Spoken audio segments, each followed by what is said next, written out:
Hello everyone, my name is Triple S and welcome to Going Through the Matrix Resurrections. In this video I'll be talking about the fourth installment of the Matrix movie series, going through the plot and giving my thoughts, praise, criticisms and the like throughout. If I get something factually wrong or if you disagree with any of my thoughts or opinions, just leave a good natured comment below letting me know. Don't go flying off the handle, please. With that said, let's begin. The film opens with a woman, Captain Bugs, talking to a guy, Operator Seek, over the phone as she prepares to enter into something called a modal with the name 101, the entrance to which was a skylight, a window pane, and has been programmed using old code that feels familiar to her. Seek says he's going to send for backup, but Bugs doesn't want to wait. He warns her about the General finding out about what they are doing, but she brushes it off. Another noise is heard over the line, and Seek worries their signal has been traced and that this whole thing feels like a trap, but that doesn't stop Bugs from heading in. Inside the modal, we see a SWAT team breaking down a door to discover, oh my god, it's Trinity! Wait a minute, that's not Trinity. What the hell's going on here? Outside of the building, several black-suited men step out of a black car. Most of them are white, one is actually called Agent White, and one is black and bald. An officer asks them where they're going. Agent White tells the lieutenant they were warned, but he argues they can handle one little girl and that his men are bringing her down now. Agent Bald disagrees. His men are already dead. Watching the SWAT team fake Trinity from behind a wall is Bugs and Seek, though Seek's not actually there. He says the old code that makes up the modal they're in keeps crashing as his prediction starts breaking up, so Bugs tells him to switch to audio only. He reminds his captain that what they are doing is in direct violation of the General's protocols, and Bugs acknowledges that, but believes something important is happening in this modal. Fake Trinity then kicks the SWAT team's ass, but differently to how real Trinity took down the police officers in the first movie. No frozen in mid-air as the camera pans jump kick, and no chair kick, but she still does the same running along the wall trick. Bugs says Trinity then makes a call, which she does, and Seek says after that she runs for her life. They know this story as this is all where a certain he began. Seek asks if Bugs thinks this modal is some kind of a treadmill, a looping sequencer to evolve a program. She answers she doesn't know, but that she's going to find out and follows Fake Trinity as she runs off. Fake Trinity flees from the police and agents across the rooftops, followed by a helicopter searchlight before she's suddenly clotheslined by an agent. Bugs and Seek watch from nearby as Fake Trinity fights the agent. She notes that this whole retelling of events is very deja vu but also all wrong, and says she doesn't know when Seek wonders why old code is being used to mirror something new. After a brief 2-on-1 fight, Fake Trinity is beaten by agents, surrounded by SWAT, which Seek points out did not happen to the real Trinity. Bugs guesses the story being looped in this modal isn't what they think it is, and Seek again warns her to get out as it must be a trap, but just as the helicopter searchlight spots her, and she's confronted by Agent Bald. Getting her gun knocked out of her hand, she engages in a fistfight with Agent Bald, resulting in them landing amidst the captured Trinity, the other agents, and the police. She tries to back out the situation casually, but Agent Bald orders her killed, and somehow she isn't shot to pieces as she does a roll, then turns and fires back. The police just seem to stop firing as she starts, then start firing again as she runs. Leaping from a roof to a lower roof to a sign making a light show of the breaking bull, she eats shit after hitting a sign that says for those who love to eat shit. Cop cars arrive, and one of the officers turns to an agent as she runs, and again is somehow not shot to pieces as she flips over a cop car. An agent checks around the car only to find she's somehow disappeared, despite the fact there was nowhere for her to go and the cops in the other car should have seen her. Entering a key shop and hiding behind the counter, Bugs is about to be discovered when a door in the floor opens up behind her and Agent Ball grabs her,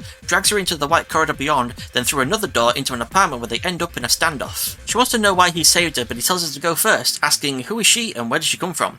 She answers her name is Bugs, as in Bunny, and Tech that listens. I thought she was also going to say something about programming Bugs as well, but nope. She asks him if he knows he's in a modal. He doesn't know what a modal even is, so she explains it's a simulation that evolves programs, then asks him if he knows he is digital sentience. He says he knows what he is, just like he knows his job is to hunt down sentience like Bugs, and yet he isn't shooting her right now. They lower their guns, and Bugs asks do the other agents know about the room they're in, and how did he find it?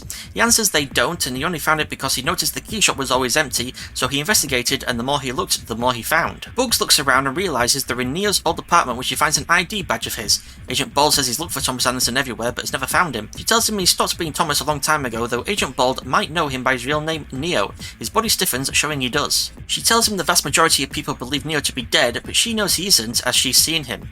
Whilst washing windows, she saw a man who looked nothing like Neo standing at the edge of the roof, but when he looked at her, she saw his real face, and with that, she says, her mind unlocked. Agent Bald says a similar thing happened to him. Going about his day, he started to notice a pattern in the mirrors and windows. He realised he was stuck on a treadmill, a straight repeating loop, and after touching his bathroom mirror and it acting liquid-like, he finally understood that the world he's in isn't real. For the first time, he felt purpose. He knew who he was and what he had to do. He is Morpheus, and he has to find Neo. And hearing that, Bugs hugs him. Just straight up hugs him. No concerns that maybe he's lying and playing the long con to kill or subdue her, or he could have a few errors in his programming. She just instantly believes that he is in some way Morpheus and hugs him. Hugs the guy who attacked her and ordered her death not 5 minutes earlier. She says she has got to get him out to figure out who built the modal they're in and presents Morpheus with 2 pills, one red, one blue. She tells him to take the red pill if he's absolutely sure he wants to leave, or the blue pill if he wants to stay. Morpheus says she'd call this a choice, and Bugs understands his reaction since when she was presented with the pills, she refused to have her life symbolically reduced down to just 2 options, completely missing the point that the choice is an illusion, and she already knew what she had to do, just like he does now. With that, Morpheus says truth and swallows the red pill. Bugs says that there's a building with a skylight and a lot of stairs. Morpheus knows that it's a Lafayette, and that one of the 4 back doors in the white corridor leads to it. As they go to leave, he suddenly becomes disorientated. He tells him to not fight it and to keep breathing as he's going through the process of extraction, which works similarly for both humans and programs. Putting her glasses on him to help with the blinding whiteness of the corridor, she asks him which door and he heads through one only to end up back in the key shop, which for some reason is still full of agents and police. So did time freeze, or were they just being very, very thorough in searching the small room but never finding the door in the floor? In any case, Morpheus laughs when Agent White calls him Agent Smith, and he's pulled back into the corridor and through another door by Bugs with the agents hot on their tail. They emerge onto a street and Bugs tells Seek to get them to the skylight,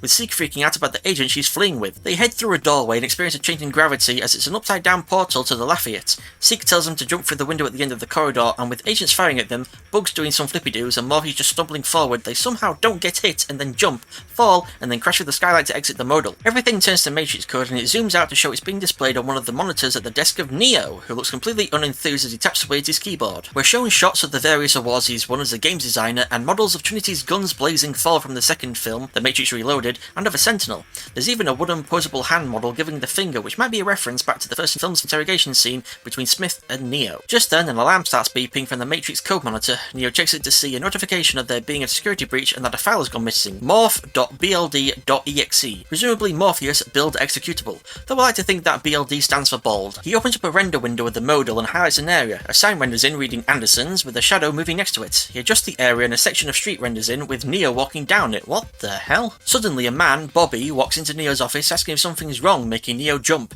Neo brushes it off that there's just been a little crash when another man, Jude, walks in saying good morning to both of them and asks Neo if there's a problem.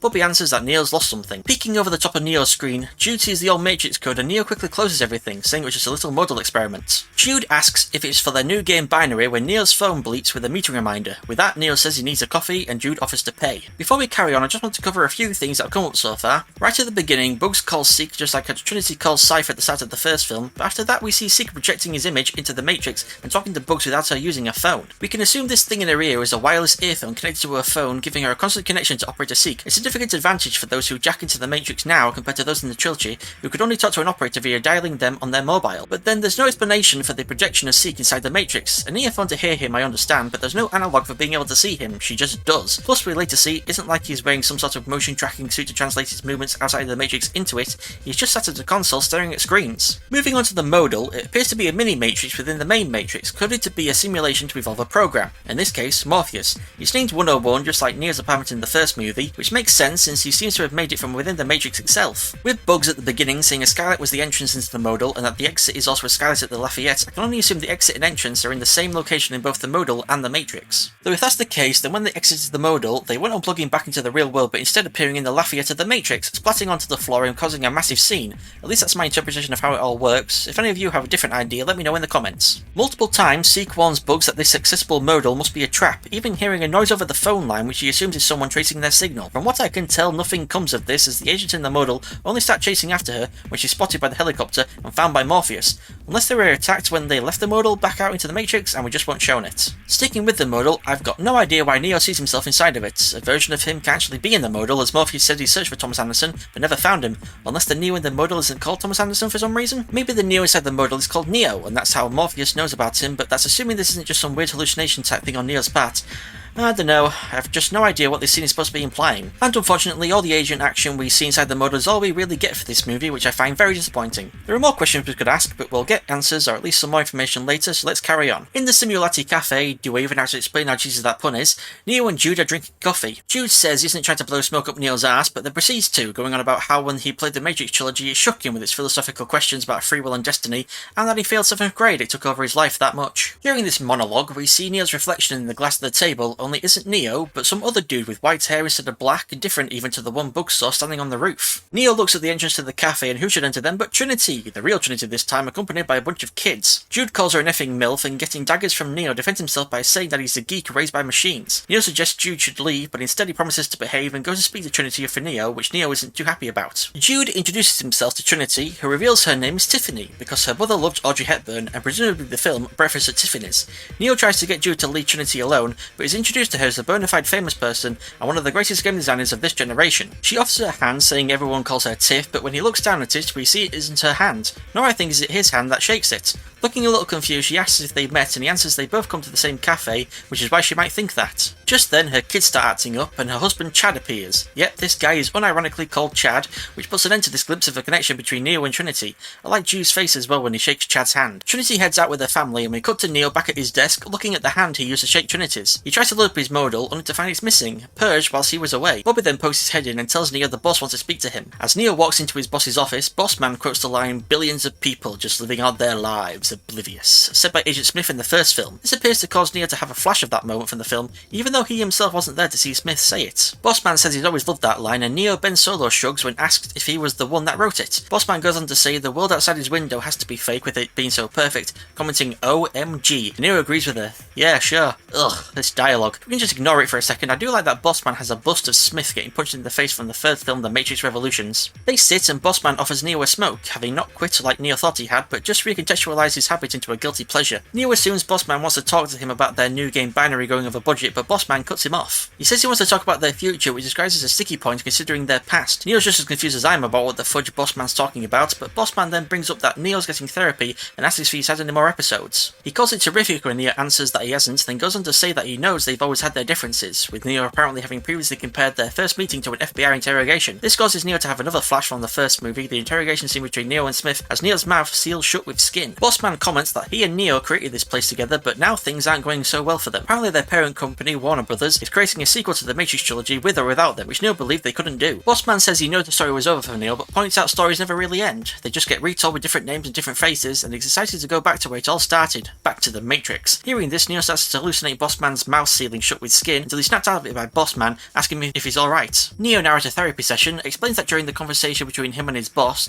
he was feeling he was either having a mental breakdown again, or that he's living inside a computer-generated reality that's imprisoned him again. His therapist calls that not much of a choice, and that it might not be as simple as categorizing Neo's most recent episode as just a breakdown or just a delusion. That Neo, both a suicide survivor and gifted with a powerful imagination, imagined Bossman's voice being taken away as a way of fighting back against his own voice being taken away, what was being demanded to make a game he never said he would. He tells Neo to view this most recent episode as healthy self-protection and not as a repeat of his first ever breakdown. He points out how far Neo has progressed with how easy he finds it now to speak about all this compared to when they first started. He asks if Neo needs a refill on his prescription. Neo says he does, and we cut to him taking out of a bag in his bathroom. It's a bottle of blue pills called ontolofloxacin, a play on the word ontology, which is the branch of philosophy that studies concepts such as existence, being, becoming, and reality. The fact he holds the bottle upside down represents the negativity of this medicine in regards to keeping his mind suppressed of what is real and who he really is. The red pill frees your mind, the blue pill controls it, and as he takes it, we again see a reflection of someone else in place of Neo. What follows next is a very meta section of the film which I am not really a fan of, starting with Christina Ricci, Wednesday from the Addams Family movies, holding a meeting to get everyone set to work on Matrix 4, then showing Neo on a treadmill,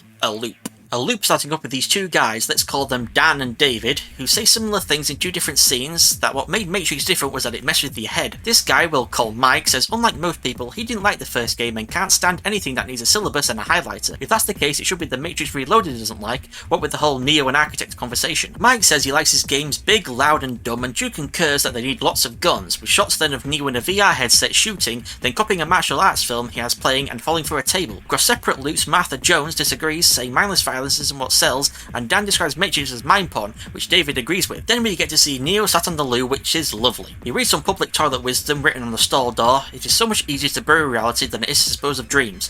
Which do you guys think the guy who wrote that went in there to do? Piss or shit? We then get a scene of Neo walking through a restaurant up to a woman in glasses at the counter who's reading Alice in Wonderland before we switch back to the meeting where several people say what they think Matrix stands for: trans-politics, crypto-fascism, it being a metaphor for capitalist exploitation. We're shown Neo and Trinity coming close to seeing each other again in that restaurant I just mentioned mentioned, before Martha Jones says Matrix 4 can be another reboot, retread, regurgitation, which is cut off by Mike pointing out reboot sells, so why can't it? Neo's then shown sitting alone in his house, toasting Noah and eating steak, reminding us of Cypher from the first film. Then back at the meeting, Jude says, when people think of Matrix, they think of one word, bullet time. Yep, the term first used to refer to the effects in the Matrix movies has now become an actual term within the movies themselves. Jude says this across multiple loops, emphasised by more shots of an increasingly exhausted Neo on treadmills. Then he's shown ordering at the restaurant where the woman at the counter clicks her tongue at him, pouring his pills into his sink, staring close up at his mirror and trying to put his fingers into it, like in the first film, seeing a flock of birds outside his window he's seen move the same way before, not noticing Trinity as she orders from the same restaurant he's in again, and then the infamous shot of him in the bath with a rubber ducky on his head. A few other scenes I didn't mention include Neo being the only one in a crowded lift, not staring at his phone, I think you understand the message being shoved in our faces there, and multiple shots of Neo in the shower, which I'm sure got a lot of people's pulses pulsing. I've got to tell you, I really don't care for all this meta-ness, and I would have been happier if this 3 odd minute section wasn't in the film at all. All it really tells us is that's important is that Neo is stuck in a repeating loop and he isn't happy with his life all that much and keeps trying to see if he's in the Matrix. Back at the simulated cafe, Trinity orders something that isn't her usual, possibly showing she's breaking out of whatever loop she might be in,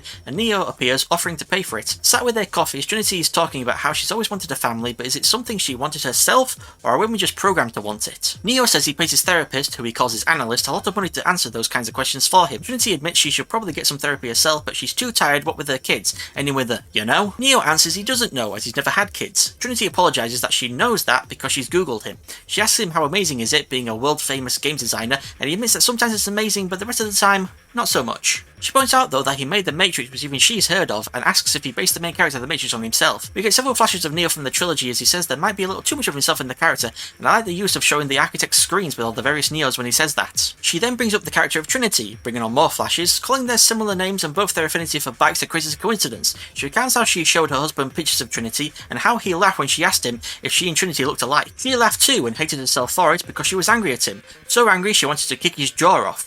Neo chuckles kinda nervously at that, and Trinity assumes he's regretting having a drink with her, but he corrects her that it's the best thing he's done in a long time. With a connection forming between the two, it's no surprise she now gets a phone call about her youngest lodging a Lego up his nose, and during the phone call, Neo sees a different woman in Trinity's place in the reflection of the table. She heads off to deal with it, but not before saying she hopes to see Neo again. Sat at his desk and working on binary, Neo hears an alarm and goes out to find everyone being ushered out of the building by police, with some of his co-workers believing someone mad at the company has swatted them. Neo then gets a text from an unknown number saying if he wants his questions answered, he needs to go to the door at the end of the hall. He texts back who is this and gets you know who in reply. Peeking in the right moment for the officer to look away, he heads through the door and finds himself in a bathroom. He calls out Jude's name only for Morpheus in a very, very orange suit to step out of one of the stalls and say, "At last." Then goes on to call him walking out of a toilet stall and quoting that line a callback that pales in comparison to when Morpheus said it in the first film, and I agree. Neo recognises him and says it's impossible for him to be a character that he coded, but Morpheus holds out his arm for Neo to touch and confirm he's really there. Neo asks how, and Morpheus presents him with a red pill, but at that he starts shouting no and tries to leave. Morpheus stops him and points out this whole thing was Neo's idea, but Neo argues the modal was just an experiment, and Morpheus isn't too happy to hear that him going mad looking for Neo in that tiny modal was just an experiment. Seek interrupts to let Morpheus know their portal is breaking down, and we see from Morpheus' POV that Seek's projection is standing next to them. From what I can tell, Morpheus doesn't have anything in either of his ears to be able to hear Seek, but maybe since he's a program it works differently for him. As well as Seek, we also see a projection of Bugs telling him time's running out when Morpheus says Neo hasn't taken the red pill yet. Seek complains about how difficult the mirror in the bathroom was to hack, and Morpheus sticks his arm through it to show it's still open. This doesn't help Neo, who now starts majorly freaking out and goes to leave only for SWAT to suddenly burst in. Again, it seems all that's needed to completely avoid being shot is an act of defying gravity as Morpheus runs along the stall doors firing one of his guns at one of the SWAT who doesn't seem to be being hit at all. Hell, that guy's still firing as the scene cuts away to Morpheus firing his second gun at the other SWAT, who's definitely being shot. Neo walks out of the toilet, repeating to himself this is all in his mind, when more SWAT appear behind him and suddenly an explosion goes off, throwing him and them flying. The sprinklers go off and even more SWAT show up who fire at Neo, but Morpheus walks out and starts gunning them down. Bossman walks in on the firefight and notices a gun at his feet.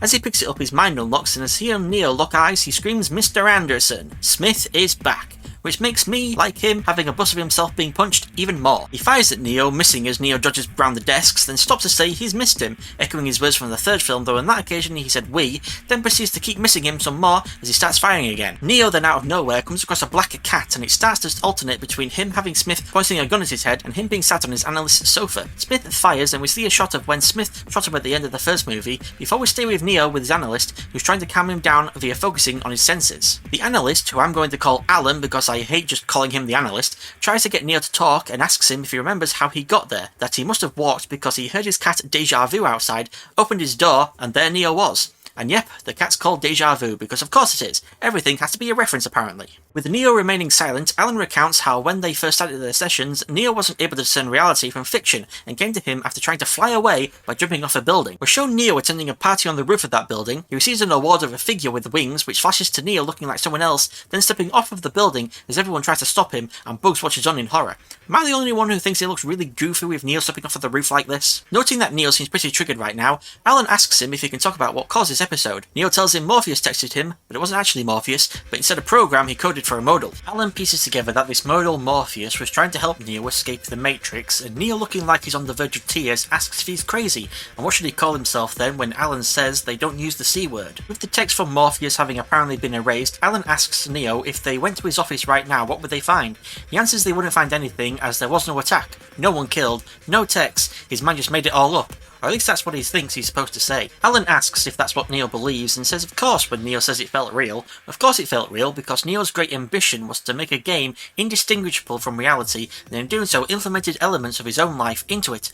Bossman became Smith, Tiffany became Trinity, and his dislike for Deja Vu the cat was even incorporated. We end this session with Alan saying that's what artists do, and there's nothing wrong with it, but it becomes a problem when fantasies put people in danger and they don't want people to get hurt, right? So a quick break to go over a few things that have happened. All these flashes of scenes from the trilogy I think we're supposed to assume are happening in Neo's mind, but if that's the case, how is it that Neo saw the scene of Smith standing at the window talking about the billions of humans? Like, has everything that happened in the Matrix relating to Neo, Trinity, Morpheus, etc. been uploaded into Neo's mind? What about the scene of Bane being taken over by Smith? Was that uploaded? Does Neo now have even more memories than what he had in the trilogy? Memories that aren't even his own? And on top of that, if these Matrix games that Neo believes he has created are supposed to be one-to-one retellings of the films, what do all the events that took place outside of the Matrix when Neo wasn't around look like?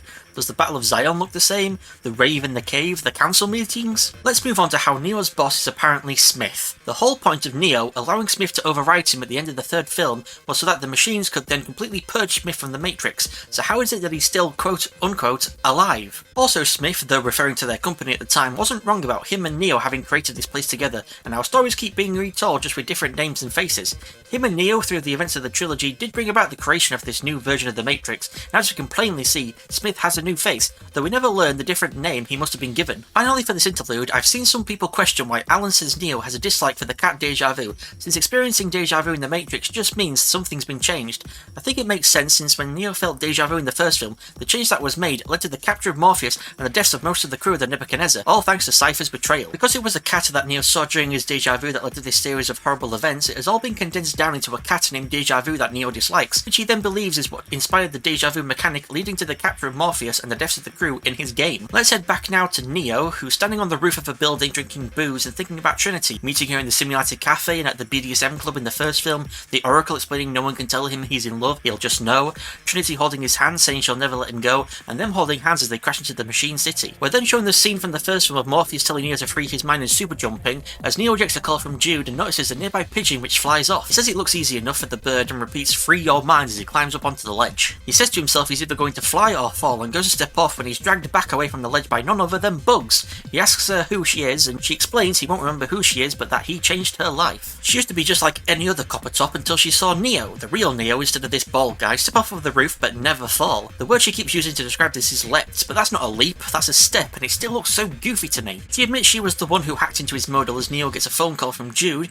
who she says is not Neo's friend but is actually a handler, a program who's being used to control Neo and is on his way with some agents. Makes me think of Louis Coltrane from The Truman Show. Neo answers the phone and asks Jude if he's alone. Jude shows he's with several others in a car and Neo hangs up as Bugs explains the machines now use bots. They look just like regular people instead of typical agents, which makes it difficult to know who to trust. Thinking about it, Bobby must have also been a bot, but with him somehow knowing Neo had lost Morpheus from his modal. Can't think of any other way he would have known. Neo asks how then can he trust her, and she tells him that the door to her right is a hacked portal on their side, but if it's open from the other, they'll lose it. He'll be killed, and Neo will be put right back on his looping treadmill just like the last time he tried to jump. She says she knows he left his modal open because he needed someone to get Morpheus out, and that's because of Morpheus they were able to get to Neo. She also knew one day she was going to find him, so she got herself a rabbit tattoo to convince him to follow her. They go through the shining white portal door and end up on a train in Tokyo. As Bugs explains, a moving portal is harder to track. back. Neo comments that he doesn't remember this, I assume referring to the portal doors, and Bugs tells him they don't need to use phone moves to leave the Matrix anymore either. Zeke points them towards the next portal door and they step through into a theatre with Neo's first meeting with Morpheus being projected on the screen and the same furniture from the scene similarly arranged with some other people doing stuff nearby. But with how badly their first contact with Neo went, with him freaking out, not to mention the firefight that also happened, they decided to use elements of his past and nostalgia to help ease his anxiety. Morpheus again presents Neo with a red pill saying time to fly, but Neo asks them to wait, that if what happened in his games happened for real, then he and Trinity died. Bugs points out obviously not, and that they don't know why the machines kept Neo alive and hid him. Neo argues that the machines were trying to hide him, they weren't doing a very good job of it, by placing him at a company making a game called The Matrix, but Bugs says they've been watching that company for years, checking out every new Thomas Anderson that came along, only to find men that looked nothing like Neo, so they would just move on. They never realised the machines were capable of manipulating Neo's DSI, his digital self-image, an update on the residual self-image of the trilogy, to make him look completely different. Bugs gets Neo to look in the mirror and he sees the white-bearded man that everyone else perceives him as. Then he asks why it took them 20 years to find him. Turns out it's not been 20 years, but actually 60 since Neo and Trinity flew to one of the machine cities. Notice how she says one of the machine cities, so even though we only ever heard about the machine city called 01, which I always assumed was the one Neo and Trinity flew to, I guess there are apparently multiple at the time of the trilogy. Bugs admits there's a lot they don't know, like how Neo has barely aged or how many times the machines have changed his DSI. Morpheus says based on what they do know, it seems Neo didn't want to be found. Neo argues that isn't true, and Morpheus says maybe, just like maybe the theory Neo was working with the machines all along also isn't true. I want to see that movie. Two human factions searching for Neo, one trying to rescue and protect him and the other trying to capture and kill him in the belief that he was a machine operative the whole time, all the while trying not to draw the attention of the machines and their agents. Morpheus again presents Neo with the red pill, then also the blue pill, and gives him the same old speech of pick the red to leave, the blue to stay. Third time's a charm, Neo finally takes the red pill and everyone gets to work figuring out where in the real world he is. Looking into the mirror, Neo puts his hands through, only for the other side to stop being a reflection but instead a portal to Alan's house. As the team hears helicopters and gears up, Alan tries to convince Neo that he's having another breakdown and starts to pull him through the mirror, but Bugs grabs him as SWAT burst in. Morpheus shoots the mirror freeing Neo and they just casually walk backwards through the door to the Tokyo train, miraculously without getting shot. So were the people on the train not curious about the young woman and old man who locked themselves in the room and hadn't come out for ages and never tried the door, or did Zeke reactivate the portal when they realised they'd been found? Anyways, one of the SWAT fires an RPG through the door into the train, knocking everyone senseless. Just want to point out this girl wearing a Matrix Code face mask and I want one. The mask I mean. Speaking of Matrix Code, the eyes of many of the passengers in this compartment turn to Matrix Code. They're bots, and according to this chick, it's a swarm. The bots attack the team with no one getting seriously injured, though Matrix Code mask girl does almost manage to stab a disorientated Neo, and after gunning down many bots and some SWAT who followed them from the theatre, Zeke tells them he's hacked a new portal in the toilet. Turns out the portal is a small wall mirror, which Bugs points out they'll never fit through. Just be glad he didn't mean the portal was the water in the bowl of the actual toilet, Bugs. He tells her they need to fit because he doesn't have any other way off of the train, and to use perspective to make the mirror larger by moving closer. So she grabs Neo, who is now very disorientated, and pushes him through the mirror, which I guess since Bugs is moving towards it, making it appear larger, it also makes it larger for Neo. In any case, Neo goes through the mirror and wakes up inside his human battery goo pod. He sees he's in a large space with only one other pod which contains Trinity, when suddenly a very insect-looking machine with wings appears and grabs him by the throat. Why does this machine have wings when he doesn't use them to fly? After the tubes are disconnected from his body and he's unplugged, another machine picks him up and the three of them fly off, passing over Trinity, who wakes up a little bit and reaches for Neo but goes back to sleep as they leave. After dodging some sentinels, they fly through a human battery farm before landing inside of a human hovercraft which for some reason has a tail that moves as if it's propelling it through water. Why? I don't know. The machine drops off Neo, who is tended to by Bugs and her crew, but things aren't so great. Though the machines have kept Neo's vitals in decent shape, for some reason they start to lose him, so they decide to jack him into the construct to shock him. In the construct is Morpheus, who's been hanging out in there learning about Neo and quote-unquote himself. He turns on a TV which starts playing scenes from the trilogy and says, "Our memories turn into fiction any less real, and is reality based in memory nothing but fiction?" Morpheus, what the hell have you been smoking? Can someone translate this into English please? He says he believes Neo programmed him to be a combination of two forces, Morpheus and Smith,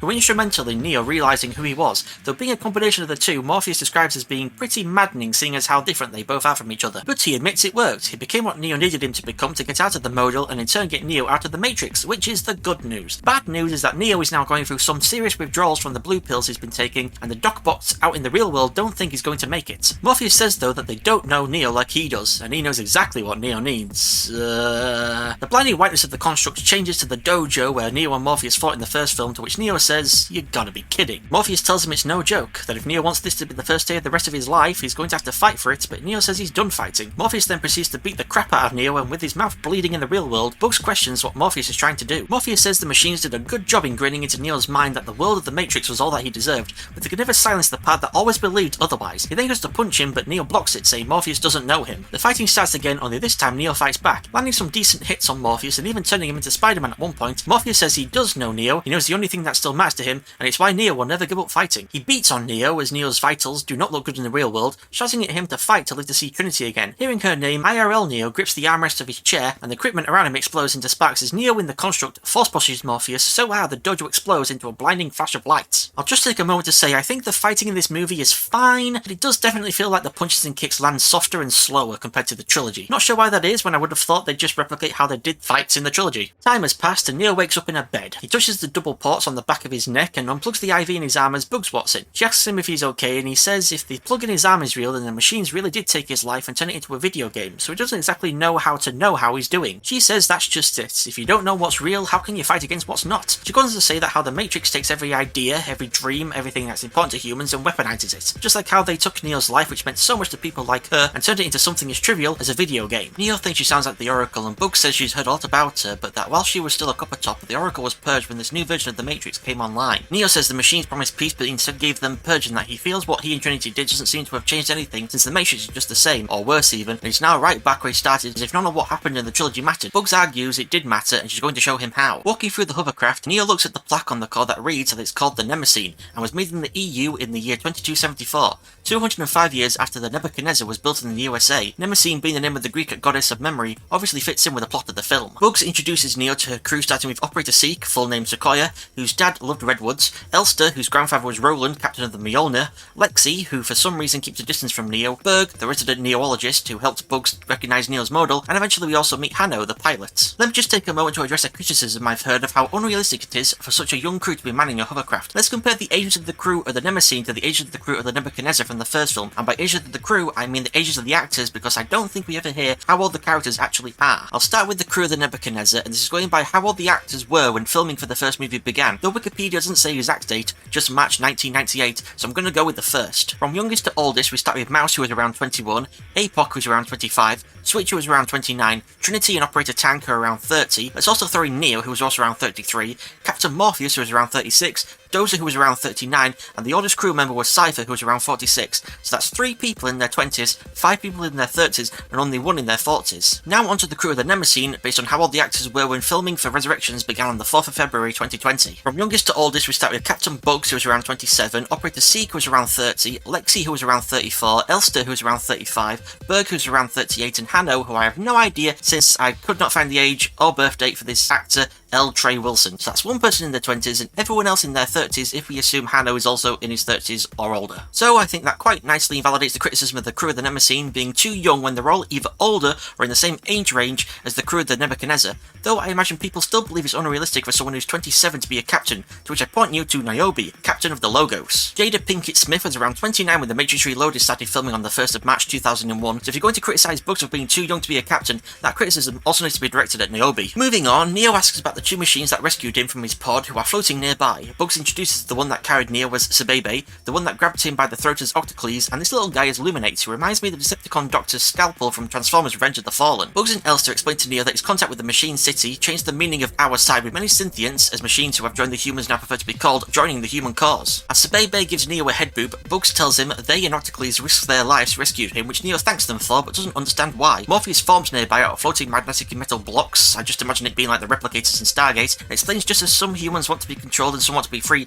the same goes for Synthients. Neo thanks Morpheus with a handshake, then asks Sebebe and Octocles about the other pod containing Trinity. Bugs answers for the Synthients that it could be Trinity, but Neo is sure that it's her. Then she tells him his rescue wasn't a typical flush and grab, that he was being held in a weird tower and Sebebe's now been exiled. They used their one shot on him, so even if they wanted to get Trinity out, they don't know how to do it. Lexi finally speaks up, saying they don't know how to get Trinity out yet, pointing out nobody ever thought they'd find Neo, but they did, and Bugs acquiesces. They don't know how to get Trinity out yet. Hanno lets Bugs know they're approaching security clearance, and she and Neo join him in the cockpit. They fly straight into a rock wall, only for it to be a hologram, which Bugs explains is down to the General, knowing they can never defeat the Sentinels, so they just got better at hiding. I can only assume either at the entrance of the hologram or somewhere along it there must be a gate that can be closed. Instead of Zion, this is the 50% more efficient Io. Io being the name of one of Zeus's mortal lovers who was turned into a cow, seems like a bit of a step down from Zion in my opinion. Neo notices the artificial biosky, and Hanno notices the welcoming party the General sent them. Who's that General? It's Niobe! A much older Niobe who definitely never expected to see Neo again. She tells Bugs she's grounded as she broke the protocols that were in place for everyone's protection. Bugs apologizes but argues she saw an opportunity to rescue Neo, to rescue the One, and took it. Nobby admits she never believed in the One, and Neo concurs. However, she did once trust him enough to lend him her ship against the Council's orders to fly to the Machine City. She says the world and they were different back then orders Bugs to scrub down the Nemesis and transfer her access codes. She's no longer a captain.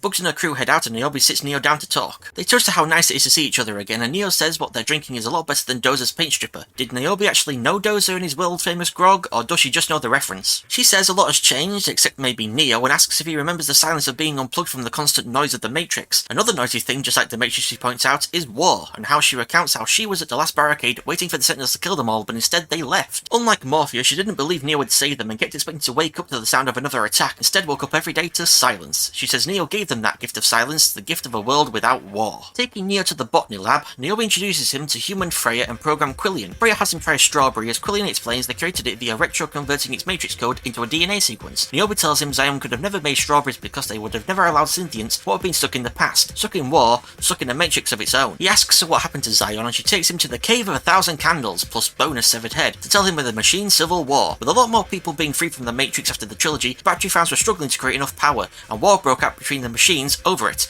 Hang on, where are the Synthients getting their power from? What methods are they using to keep themselves powered that the machine cities don't, can't, or won't? Anywho, I guess during the conflict the Synthients changed their lights to blue to differentiate themselves from the red machines, but then after joining the humans decided to go back to red since we see Sebebe, Octocles, and Luminate have red lights? You wonder if the Wachowski's grip making it the red pill to be the one to leave the Matrix, since red is the colour of danger, anger, stopping, and the machines. Because of the red lights of the machines, Zion was always bathed in blue light, but the blue pill means to stay in the Matrix, to be docile and controlled. We also see it with Alan, who prescribed Neo blue pills and wants him to remain in the Matrix and who wears blue rimmed glasses, but then why is Bugs' hair blue? Shouldn't it be red? A fifth theory is that it's a reclamation of the colour blue, taking it away from the machines so it can no longer be used against the humans, similar to how the pink triangle used by the Nazis to identify homosexuals was reclaimed by the LGBTQ+ community. Arriving at a statue memorialising Morpheus, Niobe says the last they heard from the Oracle before she was purged was of a new power rising, and that Morpheus, who had been elected head of the council, ignored her warning as he believed what Neo had done could not be undone. No mention of how he died though, maybe just old age. Neo apologises that he doesn't want to cause Niobe any problems, but he does need her help in rescuing Trinity. She says she can't let him endanger everyone in the city and asks him to go with a guy called Shepard to be locked up. On the way there, Neo and Shepard engage in a little small talk, and Shepard tells Neo how people even now talk about the old days, about Neo, the Viral Agent Smith, and the Siege of Zion, how everything was simpler back then. Back then people wanted to be free, but now he feels like they've just given up, like the Matrix won. He then leaves Neo in his cell after asking him if it's true he could fly, to which Neo answers yes. Neo steps out onto the balcony when Morpheus arrives for a pipe and tells him Bugs and the rest of the crew are supposed to be cleaning the Nemesis, but instead have decided to bust Neo out of prison. We hear Shepard asking Niobe what they should do about the leaving Nemesis, then cut to her and Freya on her balcony before hearing her reply. Freya reveals it was Niobe who freed Bugs and says she knows how much she hated locking Neo up and how relieved she is now that he's gone, which I notice is an ADR line, as what she's saying does not match with how her lips are moving. Niobe just hugs Freya and admits to being afraid of what will happen to the city they've worked so hard to keep safe. In the Nemesis, Neo spots Trinity in the code and Seek points out that she reads as pure blue pill. Bugs asks Neo the tough question, what if Trinity is happy where she is? Neo in turn asks how he read when they found him, and Seek admits the same as her, and Bugs acquiesces. As they hide the Nemesis at broadcast depth and get ready to jack in, Neo thanks Bugs for helping him. She tells him most of them are here because of him, and that the best chance of getting back on Niobe's good side is for Neo to rediscover his mojo. He asks, but what if he can't, and Seek answers, then we're all fucked. They enter the Matrix and emerge through a mirror into an empty hotel room. Seek sets up a portal via the sliding doors, saying it will take them to a warehouse close to Trinity's garage, but warns that the whole zone is crawling with bots. And once again, I have to ask, how the hell does this projection mechanic work with him sitting IRL but then standing in the Matrix? Walking through the warehouse, Lexi asks Berg what he thinks of Neo. He says he wasn't sure at first because he's so much older, but the beard and the hair totally work for him. She says she meant what does he think about the whole the one thing, and points out everyone who shipped with Neo died at some point, which Berg sarcastically replies Neo's definitely going to get them all killed. From around a corner, Smith appears, having predicted Neo would inevitably come looking for Trinity. I assume when Neo was reset during the gun battle at the office, Smith was also reset, as we've been shown he's been reset before, but now that Neo has been unplugged, so has Smith, and again I wonder how and why he's even still alive and is a part of this version of the Matrix in the first place. Berg, the Neologist, is freaking out about how there's a ton of theories surrounding Smith and Neo, and they're both standing right in front of him, and Seek's freaking out that Smith's code is freaky, like an agent's but not. Neo asks Smith how he found them, and he answers Neo never appreciated the relationship, not like how Alan did, using his chain to control him, so I guess it works both ways. Neo gets unplugged, so does Smith, but as Neo remained blue-pilled, Smith did as well. He goes on to say how this new updated version of the Matrix has really blown his mind and that he doesn't know how Alan managed to do it. He calls Neo's DSI, being turned into a balding nerd, hilarious, and his own new shell even more perfect than his last, though the blue eyes might be a little overkill. Was Smith always this vain? Neo asks him what he wants, once, and he says he has big dreams, or rather extremely violent revenge fantasies, and calls Neo Tom for the first but not the last time, and it's just something I could never see the old Smith doing. He says for him to be able to fulfill these fantasies, though, he needs Neo to not go through with his. Neo says that sounds like conflict, and he replies, inevitable? Though he points out it doesn't have to be. All Neo has to do is to stay out of the Matrix and leave Alan to him. Neo says he's here for Trinity, not Alan, so he can have him. But Smith says the problem is Alan knew Neo would come, and that Neo's not ready to face him. As Seek reports on lower frequency portals being opened, Smith tells Neo he will not let Alan put a leash on his neck again, and grabs him as he turns away, only to be pushed back. Just then, a band of exiles looking like reject Lost Boys from Hook appear, who were apparently found by Smith, including the Merovingian. And let me just say right now, I hate what they did with the Merovingian in this movie. In the 60 years since the trilogy, he's apparently just gone batshit insane, shouting vulgarities in French, which I won't repeat if the translations I found are accurate, and spouting extremely meta bullshit, which I'll go through now just to get it out of the way. First we get, you ruined every suck my silky ass thing, which I assume is a reference back to The Matrix Reloaded when he described cursing in French as being like wiping your ass with silk. Then he says, we had grace, we had style, we had conversation, not this beep beep beep. So the Merovingian doesn't like instant messaging, despite how efficient and easy it is. And finally, art, films, books were all better. Originality mattered. You gave us face Zucker suck and cock me climate wiki piss and shit.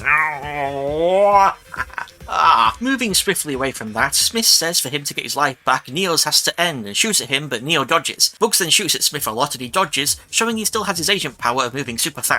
Crew of the Nemesis fight the exiles as Neo faces Smith, though at some point off screen, Neo has ended up fighting an exile, whilst Morpheus fights Smith, and it goes as well for him as it did when the real Morpheus faced Smith in the first film. Berg is being overwhelmed by exiles, so Lexi goes to help him, avoiding Smith, who's making his way back to Neo, who punches exile away, saying he still knows Kung Fu. Smith then runs into Neo when they fall through the floor into a rundown old bathroom. They fight, but Smith eventually incapacitates Neo for a while by throwing him through the toilet cubicles. He says he's been thinking about them both, how the nature of things is binary, ones and zeros, light and dark, choice in its absence, Anderson and Smith. The fighting begins again, and at one point Neo uses the force to block a few of Smith's punches, which surprises them both, though eventually Smith once again floors Neo as shouldering him through a pillar. He says Neo's lost something, that he's not what he used to be, and Neo agrees, but then gripping his armrest in real life, kicks Smith, wall runs, then kicks him again in the face, making him do that martial arts spin fall. Smith says nice one, and Neo says thanks, and then Smith smashes him into the wall and starts to do that blurry super fast punching he once did back in the first film. Neo manages to dodge out of it, but Smith then rams him through the wall. Bugs, who we last saw beating up two exiles and saying Neo to herself as she was about to go and help him, is still in the warehouse with the rest of her crew who have no idea where Neo is, though Seek very helpfully tells them Smith is killing him. Good job, Seek. Neo spits up blood as Smith admires his reflection and tells Neo he feels bad about having to kill him since he was the one that set him free, though that just means he understands he can't go back to being controlled. He says he should have listened to him because now he's never going to be able to see Trinity again, and goes to bash his head in with a sink. Neo erects a force shield around himself, blocking the sink, then force blasts Smith through a wall. The blast is heard by the crew, with Bugs asking what it was, and Seek tells her it was Neo's mojo rising. Then fist bumps Illuminate, doing the whole explodey thing as well. Neo joins the rest of the crew, and Berg says everything that went down in the warehouse is going to trigger a response. Seek lets them know he's got multiple exits ready, as the Merovingian appears one last time to say their sequel franchise spin-off isn't over yet, before spitting and running off. Please, don't come back. Bugs says they should go, but Neo says he still needs to talk to Trinity. She argues they were barely able to handle the super old exiles, but when Neo won't budge on wanting to see Trinity, she acquiesces, which she seems to do a lot of in this movie, though points out that Neo now looks like shit. Him looking like shit worries Trinity when he finds her in her garage, and she tells a guy named Kush to call a doctor. He says he's fine and that he doesn't have a lot of time to talk to her. She says she wasn't sure if she would ever see him again, and he tries to explain that since they last spoke he realised his life wasn't a lie, and that he'd given up on searching for something real. He tries to take her hand, but she pulls it away, probably thinking of her husband and kids. She tells him she looks for him at the coffee shop, and not finding him there, started to think she had imagined it all. Then she had a dream of Neo surrounded by police, who then started chasing him and her on her own bike. He asks her how the dream ends, and we see a person nosediving into the bonnet of a car, and she says, not good. He says he's had dreams that came true before, and goes to kiss her when he notices deja vu, the cat on the desk, and the tinkling of its collar. Trinity dissolves into code to reveal Alan, standing behind her, who says that he can now finally talk like adults, and that he hates lying as he takes off his glasses and throws them away. He says he and Tiff have been waiting for him for like forever, as Neo turns around to see another Neo walk through the doorway. It's his past self, as Alan has apparently rewound time, and it's this Neo that Alan talks to, so the first version must have dissolved away as Trinity did. Neo in slow motion tries to grab Alan, but he tells him he can't hurt him, as this rewind is happening faster than Neo can blink. But this isn't a rewind now, time's already rewound, so now this is the present, but in slow motion, which either means the entire Matrix is moving slower than Alan, or Alan is moving faster than the entire Matrix. Also, Neil Patrick Harris, acting all menacing, reminds me of when he played Olaf from Netflix's A Series of Unfortunate Events, and I can't help it, it's so distracting acting just to see him that way. He quotes Jude from that terrible meta meeting, "one word, bullet time," as he then allows time to run normally, only to slow it back down as Neo gets close to punching him. He says it's ironic using the power that defined Neo to control him, and that even though he kept a close eye on Neo, he still managed to find a way out by making the modal. He thinks though it will all work out for the best, and says after all the pain and suffering Neo went through, it must be difficult to hear the world didn't end when he did. Taking a seat, he tells Neo that he was there when Neo died. What was he, the barge machine that Neo floated away on? He describes Neo as being the anomaly of anomalies and an extraordinary opportunity, so he convinced the suits, as he calls them, to allow him to rebuild Neo. We see shots then of an open chest, an exposed brain, and Neo with most of his head missing, waking up. He says he was wrong in thinking Neo would be happy to be alive again, followed by a scene of Neo screaming as a machine jams something into his mouth, which, if I woke up looking like that with the machine ramming something into my gob, I wouldn't be happy either. He tells Neo hope and despair are nearly identical in code, and that he spent years trying to activate his source code and was about to give up until he realised they also needed Trinity. That alone neither of them are worth much, but combined they are dangerous, as the many sims they ran of the two of them bonding proved. We are then shown this film's only acknowledgement of Neo possessing the ability to affect machines outside of the Matrix as he zaps a nearby Sentinel, and also maybe more as we see a blinding flash of light as Neo and Trinity grab hands. That is all we get on the matter. The massive question of how Neo seems to have abilities outside of the Matrix,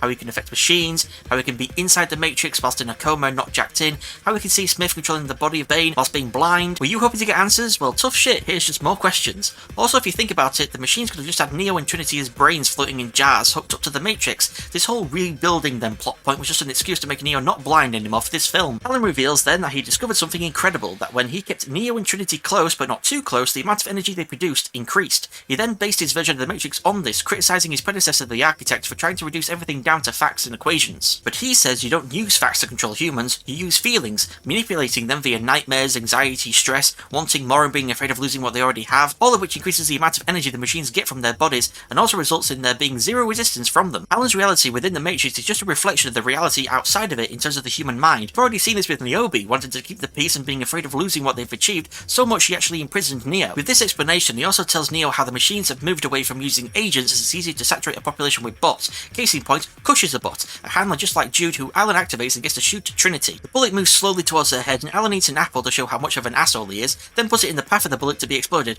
Aw, poor apple. He says Trinity's the only home Neo has and he should come back before something terrible happens to her, before grabbing the bullet just as it reaches her head and disappearing. Time returns to normal and Trinity remembers nothing of what transpired between Neo and Alan, but does touch her temple where the bullet almost hit her. Zeke warns Bugs of approaching police and they rush into the garage to tell Neo. He calls Trinity, which he tells him he shouldn't do, and he apologises and says that he has to go, but will be back. Unplugging, the hero alarm's blaring and Bugs asks Elster if it's Sentinels, but she says nope, it's something worse. It's Shepard, who was ordered to follow the Nimacine, and now that the Sentinels come in the area, he's giving them a choice: stay and be destroyed by the machines, or come back with him to the General for court-martial. We cut to them arriving at Io, then cut again to them standing before Niobe, who's giving Bugs a major dressing down. Neo asks her not to blame Bugs, but she then rounds on him, telling him to shut his mouth, to refer to her as General, and to not take the blame for Bugs' actions and short-sighted stupidity. Bugs argues Niobe is the one who's being short-sighted, that she cares more for growing fruit than freeing minds, and calls it a fact that she's given up on people. Niobe says it's Bugs who she's given up on, and orders Shepard to take them away when Shepard warns her of an approaching cloaked machine. The machine, which is called Kujaku, is a friend to Niobe. Hold the film for just 1 second though. Cloaking. Is Kujaku the only machine that can cloak? Why don't the machines create a cloaked army and sneak them into Io to destroy it? Why don't the humans reverse engineer Kujaku's cloaking to cloak their ships? Putting those questions aside, apparently saying something to Niobe about Neo, we cut to inside something similar to the construct contained within Kujaku. A woman stands next to a well in a wood by an ocean and greets Niobe and Neo. Niobe says she knew if anyone could make sense of everything, it'd be her, and Neo recognises her. She's the glasses-wearing, Alice in Wonderland reading woman who worked at the counter of the restaurant in that terrible meta-meeting scene. She says she was keeping an eye on him, he asks why, and she reveals they met a long time ago at the Mobile Avenue train station in the third movie. She's Sati. She apologises to Neo on behalf of her father Ramachandra for his greatest regret of having designed the resurrection pods in the Anomalium where Neo and Trinity were imprisoned. Resurrection pods? What is this, Battlestar Galactica now? Niobe can't believe Sati knew all this time that Neo and Trinity were both alive and never said anything, but Sati defends her actions as Niobe needed to focus on building Io to give humans and symbionts alike a safe place to live. Niobe asks her why she's here now, and she explains Neo leaving the Matrix has destabilised it, and the Anomalium is now only drawing current from Trinity. A failsafe should have been triggered to revert the Matrix back to its previous version, but Alan is convinced the authorities to postpone because he believes Neo will soon return voluntarily. Niobe doesn't understand why Alan would say that, and Neo tells her it's because if he doesn't go back, Alan will kill Trinity, and given the choice of being plugged back into the Matrix or seeing Trinity die again,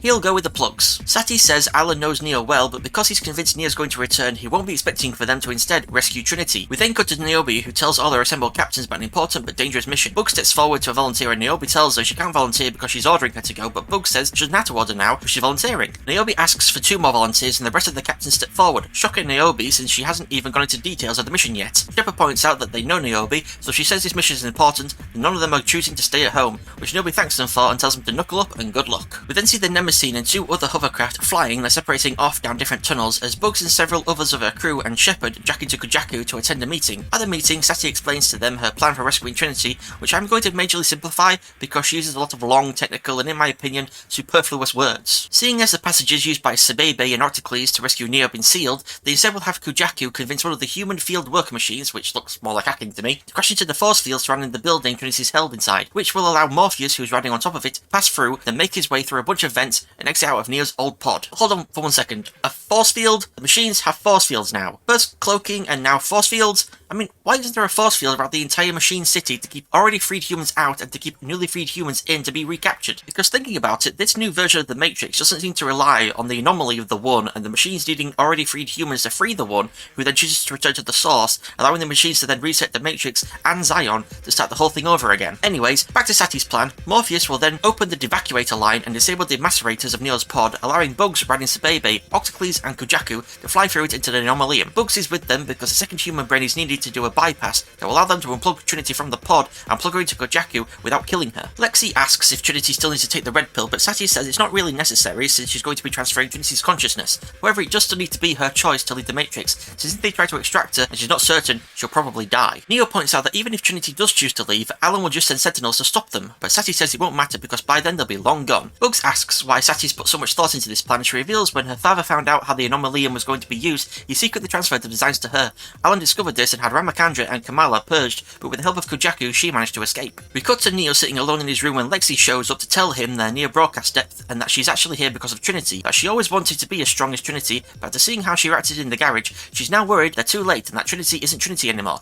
Neo says he never believed he was the One, but that Trinity did, and she believed in him, so now it's his turn to believe in her. Speaking of Trinity, we see Octocles cutting her pod open and Kujaku pulling her out to allow a projection of Sati to start operating on the plug in Trinity's neck via controlling Octocles. Within the Matrix, Neo enters a Simiati cafe, find Alan surrounded by police and what even looks like some old school agents. Neo tells him that he just wants to talk to Trinity, and Alan says if he came back he could talk to her as much as he likes, though Chad might not be too happy about it. Neo accepts that if staying plugged in is what she wants, then he'll plug back in himself, but if she wants to leave, then Alan will set her free. Alan asks why he'd do something that stupid, and Neo says he's on a ship full of people who will unplug him and kill him rather than let Alan recapture him, so if he wants to keep this version of the Matrix going, this is his only chance. Alan then asks how he's supposed to know they won't unplug Neo anyway, and he answers the same way he knows Alan will just let him and Trinity walk out as Lexi, Berg, Shepard and others then enter the cafe. Alan agrees that they'll let Trinity decide. Speaking of Trinity, Sati finishes her work on the plug and says now all they have to do is wait. Morpheus calls it crazy to come all this way for her, only to leave her here if she says no, but Sati is adamant that they have to abide by her decision. Bugs asks what happens to Neo if Trinity does say no, and Sati answers right now the most important choice of his life isn't his to make. Trinity arrives at the cafe and tells Neo it's being full of police is what she saw in her dream. He says if he was the Oracle he could probably explain it, and when she asks if he means the Oracle from his game, he says it's not a game, which freaks her out a little, causing Alan to smile. They sit and she tells him that after he left her garage she went home and played the game. She says its story felt like a memory to her,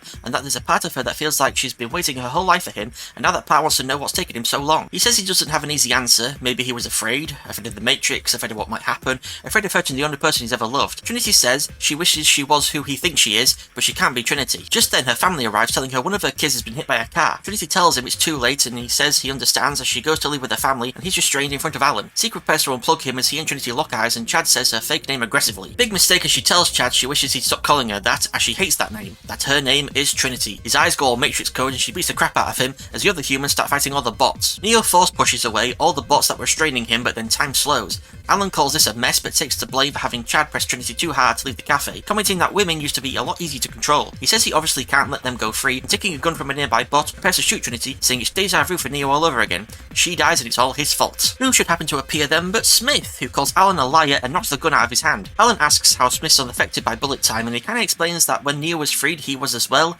so why does bullet time affect Neo still? Is it because Neo isn't as free as Smith? Does it have something to do with Smith being a program? Who knows? He then punches Alan, sending him flying through the bar and time goes back to normal. A bunch of people shoot at Neo, but he uses his power to stop the bullets. Then we see shots of all the chaos in the cafe. Alan noticing his cat and moving towards it only for it to be frightened off. Smith, who is attacked by agents whilst going after Alan, and IRL Trinity in the process of being unplugged. Sati jacks the thing into Trinity's plug, then jacks the other end into Bugs, connecting the two inside the Matrix. She then unplugs Trinity, so Trinity is now sharing Bugs' brain. Kujaku then jacks into Trinity, reconnecting her body to the Matrix, and then finally they unplug Bugs, allowing Trinity's mind to return to her body, leaving Bugs with only her mind left in her head. So at least that's how I understand how the bypass went. With Trinity's mind now free from the Matrix, Alan orders her destroyed and Sentinels swarm the Anomalium to find it empty, and that's as menacing as the Sentinels get in this film. Was expecting there to be a race against time to get people out of the Matrix before setting off an EMP to stop attacking Sentinels like in the first film, but nope, just disappointment. After much struggling, Neo and Trinity finally reconnect, which blows all the bots off of them. Why is everyone just trying to restrain them? What happened to all the guns? Any one of these guys at the back could just shoot Neo and Trinity in the head. Alan comes out from behind the bar holding his cat and initiates a lockdown and swarm mode, only to then get gunned down by Smith, who shoots the cats as well. Aw, poor kitty. The humans come out from wherever they were hiding, all pointing their guns at Smith, who throws his to the floor, saying this is where the unexpected alliance ends, and that the difference between him and Neo is that anyone could have been Neo, whereas he can be anyone. To emphasize the point, he leaves the body he was possessing, which turns out to be the barman,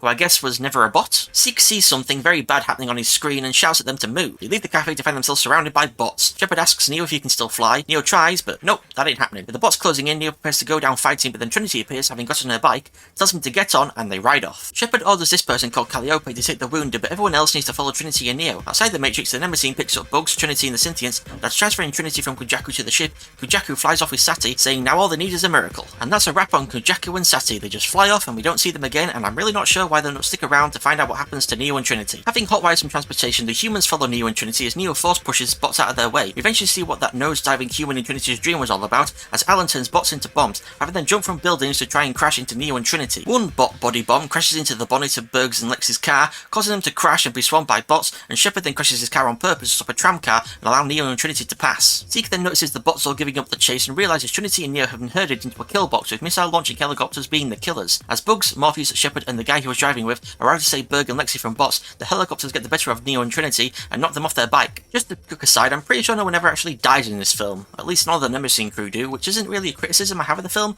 but just something that stood out to me when I remembered all the death that happened in the first film. Anyways, back to Neo and Trinity, who head into a building and take a lift to the roof as he blocks the bullets of the bots that have followed them inside, then blocks more bullets that come from the helicopters that find them up there, giving us a callback to the scene from the first film where Neo used a helicopter's minigun to save Morpheus. One of the helicopters fires a missile and Neo uses the force to redirect it into the other helicopter, which explodes into the roof, knocking him and Trinity down. They stand and Trinity, looking at the sun, calls it beautiful, just like how she did when she and Neo went above the clouds in the Logos in the third movie, then tells Neo she remembers everything. They kiss and she says actually this is where her dream ended and that they can't go back, which Neo says they won't. As SWAT swarm the roof, they grab hands and take a running jump off of it. Neo starts flailing, but graceful swan diving Trinity suddenly stops in midair. Turns out she can now fly. So I guess her mind has just become as free as Neo's did in the trilogy. She's become another The One, just like he did. As the helicopter approaches, Trinity flies off with Neo, who still can't fly. Then the next thing we see is them both unplugging on the Nemesis and holding each other for real for the first time in decades. Back in the Matrix, the side of Alan's house explodes outward and Trinity glides in. He calls her entrance dramatic and she asks him, Tiffany? He chuckles, saying it was a private joke, and at that she kicks his jaw off, just like she said she wanted to do to Chad. She snaps her fingers and his jaw is suddenly back, so she can control the Matrix now apparently. With another snap, she fixes Alan's neck after slicing it open. When he asks if she didn't like the name, why does she heal like such a good little bitch then? Neo, holding deja vu in the doorway, says he was definitely asking for a neck slicing by saying that. Still having not learned, he asks can't Neo control it and gets smashed into the wall, with Trinity saying that was for using children against her. Neo then says Alan tried to activate the failsafe, but Alan corrects him that it was the suits who tried, but they didn't know, like he did, that it wouldn't be possible without Neo's source code. Trinity asks them why haven't the machines purged Alan, to which he answers that he knows the system, he knows human beings, and he knows Neo and Trinity. He congratulates them on their victory, but says if they've come to make a deal because they can do whatever they want in the Matrix now, then they should just go for it and remake it. But the sheeple still want to be controlled and won't want to leave. They laugh that they haven't come to make a deal, but have indeed come to remake his world and change a few things so that the sheeple know what a free mind can do. They thank Alan for giving them another chance before they both fly away, with Neo apparently having relearned how to end the movie. And that was The Matrix Resurrections, and I've gotta tell you, I did not enjoy it as much as the trilogy. There's not really a lot I think I can praise about this movie besides the performances and special effects. The story though, the meat of the movie was just bleh. Comparing it to the first film, The Matrix really got you thinking in a creative way whilst learning alongside Neo about the Matrix itself, the war between man and machine, the concept of the One, who will be the saviour of humanity, all that jazz. This movie, however, didn't get me thinking at all because it was just a retread of everything we already knew from the trilogy. So out of the ranks of great, good, bad and terrible, I would give this movie the rank of bad. You may have noticed I didn't do a whole lot of praising throughout this this video, and that's because the only thing I particularly liked about this movie was the acting, especially Jessica Henwick's. I really liked her as Bugs, and if any more Matrix films are made, I want them to be about her and the crew of the Nemesis. Now, some of the criticisms I've brought up throughout this video I feel are more significant than others, but I would say my number one is what they did to the Merovingian. He was one of the highlights of the second film for me, along with the Ghost Twins, and to see him reduced down to an unwashed, insane former shell of himself just feels insulting. I believe if the Merovingian from the trilogy found himself a survivor of a purge, he wouldn't stay hidden for long, but would rise back up to his former power. I mean, this isn't like it's the first time he's been in exile surviving in a Matrix he isn't meant to be a part of, as we hear from the Oracle in the second movie, that the Merovingian is one of the oldest programs still around. So, thank you all so much for watching. If you have any advice on what I could do better for the next video, please leave it in a comment below. I'm also currently going through episodes of Game of Thrones, so go check those out, and don't forget to like, subscribe and comment, even if it's just to say, free your mind. Thank you again for watching, I shall see you all next time. Goodbye.